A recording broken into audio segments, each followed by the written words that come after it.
Hello everyone, good morning. देखिए question number 121 हम लोग देखने जा रहे हैं। ठीक है, क्वेश्चन नंबर 121 में देखिए अल्कीन दिया हुआ है और हमसे पूछा गया है कि बताइए इसमें से सबसे ज़्यादा स्टेबल कौन सा है। ठीक है, तो जैसा कि देखने में देख रहे हैं तो सारे के सारे कंपाउंड में डबल बॉन्ड 2 बार आया हुआ है। ठीक है, तो आपको पता है कि सबसे ज़्यादा स्टेबल वो कंपाउंड होता है जो एरोमेटिक होता है। एरोमेटिक के बाद हम लोग रेजोनेंस से स्टेबिलिटी देखते हैं। रेजोनेंस में भी इक्वल आरएस अगर है तो वो सबसे ज़्यादा स्टेबल है। खैर, तो देखिए यहाँ पर सही मायने में जो ऑप्शन नंबर ए है उसमें डबल बॉन्ड तो है लेकिन वो कंजुगेशन में नहीं है। कंजुगेशन मतलब वहाँ रेजोनेंस नहीं हो सकता है। ठीक है, तो ये सबसे लेस स्टेबल है। अब अगर बी सी डी में बात किया जाए तो देखिए pi sigma pi, pi sigma pi, pi sigma pi तीनों में दिया हुआ है। कहने का मतलब है कि रेजोनेंस तो अब तीनों में होने वाला है, तो यहाँ पर रेजोनेंस से स्टेबिलिटी मिलना कोई बहुत बड़ी बात नहीं है। तो सवाल उठता है क्या करें, तो कोई बात नहीं, रेजोनेंस जब फेल हो गया तो हम लोग हाइपर कंजुगेशन देखें। ठीक है, तो हम जानते हैं कि अल्कीन में हाइपर कंजुगेशन तो होता ही है। तो सबसे पहला नंबर इसमें अल्फा एच पता कर लेते हैं कितना है। देखिए डबल बॉन्ड के ठीक बगल वाले sp3 कार्बन पर जो हाइड्रोजन होगा वही होता है अल्फा एच। तो यहाँ पर देखिए कितना है, यहाँ CH3 है, 3 हो गया। यहाँ देखिए 1 हाइड्रोजन है और यहाँ पर 2 हाइड्रोजन है। ठीक है, तो यहाँ 1, यहाँ 2 और यहाँ 3, तो 6। इसमें अल्फा हाइड्रोजन की बात करें तो देखिए यहाँ पर 2, 2, 4 है ना, 2 यहाँ, 3 यहाँ पर और 3 यहाँ पर, बोले तो 10 है। और इसमें अगर हम बात करेंगे तो देखिए 2 यहाँ पर है और 1 यहाँ पर है। ठीक है, और 3 यहाँ पर भी है, तो 3, 2, 1, 6 है। ठीक, तो अपने से बोला गया है मोस्ट स्टेबल, तो स्टेबिलिटी जो है हम लोग जानते हैं, स्टेबिलिटी जो है हाइपर कंजुगेशन में डायरेक्टली प्रोपोर्शनल होता है नंबर ऑफ अल्फा एच के। ठीक है, जिसमें अल्फा एच सबसे ज़्यादा, वो सबसे ज़्यादा स्टेबल होगा। क्यों? क्योंकि उसके सबसे ज़्यादा हाइपर कंजुगेटिव स्ट्रक्चर मिलेंगे हमें। ठीक है, तो ऑप्शन नंबर सी इसका करेक्ट आंसर है। अब देखिए लगे हाथ हम लोग देखते हैं क्वेश्चन नंबर 122। इसमें कहता है which metal catalysed reaction would release the maximum amount of heat पर CH2। ठीक है, बेसिकली क्या है आपके सामने, देखिए साइक्लोप्रोपेन है। ठीक है, फिर उसके बाद जो है साइक्लोब्यूटेन है, साइक्लोपेंटेन है और साइक्लोहेक्सेन है।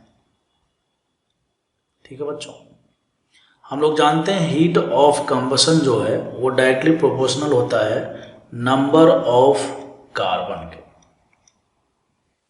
ठीक है, नंबर ऑफ कार्बन के मतलब कार्बन की संख्या अगर ज़्यादा हो, ठीक है, कार्बन की संख्या अगर ज़्यादा हो तो हीट ऑफ कंबशन उसी का सबसे ज़्यादा होगा। ठीक है, लेकिन यहाँ पर जो है हीट ऑफ कंबशन हमसे पर CH2 पूछा है।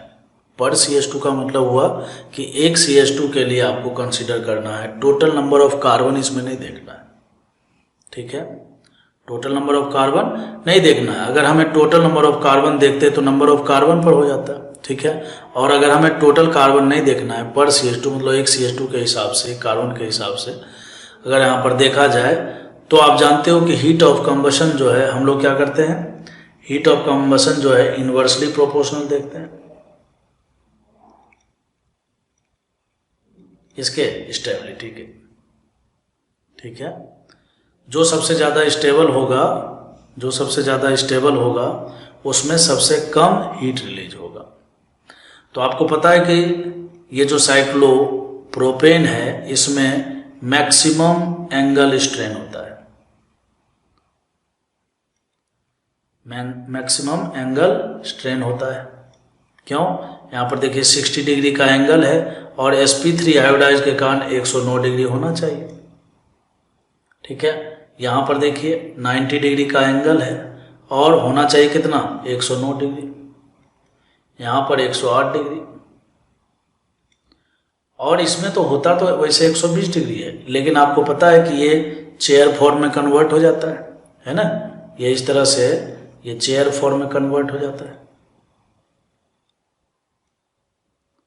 और चेयर फॉर्म इसका जो है सबसे ज़्यादा स्टेबल होता है। मेरे कहने का मतलब है कि साइक्लोहेक्सेन जो है सबसे ज़्यादा स्टेबल है इन सब में। क्यों?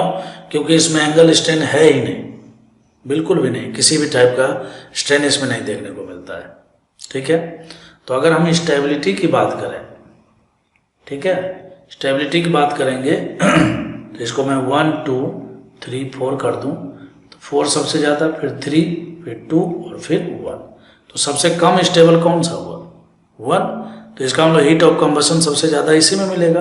लेकिन हीट ऑफ कंबशन जो है, ध्यान रखिएगा, हीट ऑफ कंबशन पर CH2 में हम बात कर रहे हैं। ठीक है, पर CH2 मतलब आपको अब टोटल नंबर ऑफ कार्बन नहीं देखना, मतलब स्टेबिलिटीज देखना है। ठीक है, तो जो जितना ज़्यादा स्टेबल होगा वो उतना ही कम हीट रिलीज करेगा। समझ गए बात को? तो बताइए इसमें HOC पर CH2 जो है, पर CH2 जो है किसका हो जाएगा? साइक्लोप्रोपेन का सबसे ज़्यादा, 1 2 3 4 हो जाएगा। तो देखिए यहाँ पर कहता है मैक्सिमम अमाउंट ऑफ हीट सबसे ज़्यादा रिलीज किस में होगा? तो इस साइक्लोप्रोपेन में हो जाएगा।